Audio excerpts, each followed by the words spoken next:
کیا آپ نے کبھی سوچا ہے ایک ایسی قوم کے بارے میں جو ہر چیز میں شان اور طاقت رکھتی تھی، جو کہتی تھی ہم سے زیادہ طاقتور اس دنیا میں کون؟ مگر جب اللہ کا حکم آیا تو ان کی شان، ان کی طاقت اور ان کا غرور سب کچھ مٹی میں مل گیا۔ یہ قوم تھی قوم عاد اور ان کا شہر تھا ارم۔ قوم عاد حضرت نوح علیہ السلام کے بعد دنیا کی سب سے طاقتور قوموں میں سے تھی۔ یہ لوگ یمن اور عمان کے درمیان ایک وادی میں رہتے تھے جسے احقاف کہا جاتا ہے۔ ان کا شہر ارم اس دور کا لاجواب شہر تھا۔ بلند ستون، اونچا محل اور چوڑی سڑکیں جو آسمان کو چھوتی ہوئی محسوس ہوتی تھیں۔ ان کے جسم پہاڑوں جیسے مضبوط تھے اور ان کا غرور آسمان سے باتیں کرتا تھا۔ وہ خود کو دنیا کا مالک سمجھتے تھے۔ رات کے وقت جب ان کے شہر کے چراغ جلتے تو دور سے ایسا لگتا جیسے ریگستان میں کوئی روشن ستارہ چمک رہا ہو۔ ہر گھر، ہر محل ان کے طاقت اور شان کا ثبوت ہوتا۔ شہر کی ہر گلی، ہر ستون یہ بتاتا تھا کہ یہ قوم اپنی قدرت پر ناز کرتی تھی۔ یہ لوگ پہاڑوں کو توڑ کر اپنی شان کے لیے محل بناتے۔ مضبوط آدمی ہاتھوں میں اوزار لے کر بڑے بڑے پتھر کاٹتے اور ان سے دیوار کھڑی کر دیتے۔ بچے بھی چھوٹی عمر سے ہی بھاری پتھر اٹھا کر اپنی طاقت دکھاتے۔ بوڑھے فخر سے کہتے ہمارے بچے بھی پہاڑوں کو جھکا دیں گے۔ ان کا غرور اتنا تھا کہ وہ کہتے ہوا بھی ہماری اطاعت کرتی ہے۔ قوم عاد اپنی طاقت پر فخر کرتی۔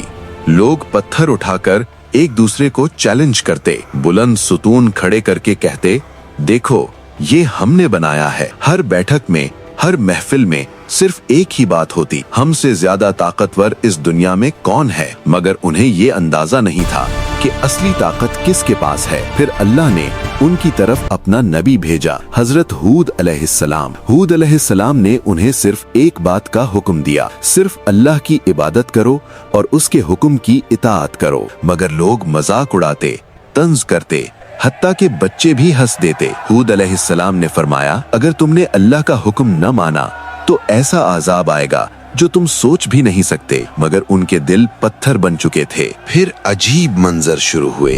رات کو گونج سنائی دینے لگی، زمین ہلکی تھر تھرانے لگی، جانور بے چین ہونے لگے۔ مگر لوگ ہنس کر کہتے یہ تو چھوٹی بات ہے، ہم طاقتور ہیں۔ یہ اللہ کی پہلی وارننگ تھی، مگر انہوں نے اسے بھی مذاق بنا دیا۔ پھر اللہ کا عذاب شروع ہوا۔ 3 سال تک بارش کا ایک قطرہ بھی نہیں گرا۔ زمین سوکھ گئی، باغ مرجھا گئے، جانور گرنے لگے۔ لوگ آسمان کی طرف دیکھتے رہے مگر وہاں سے صرف خاموشی آتی۔ پھر بھی ان کا غرور زندہ تھا، کہتے رہے ہم سے زیادہ طاقتور کون؟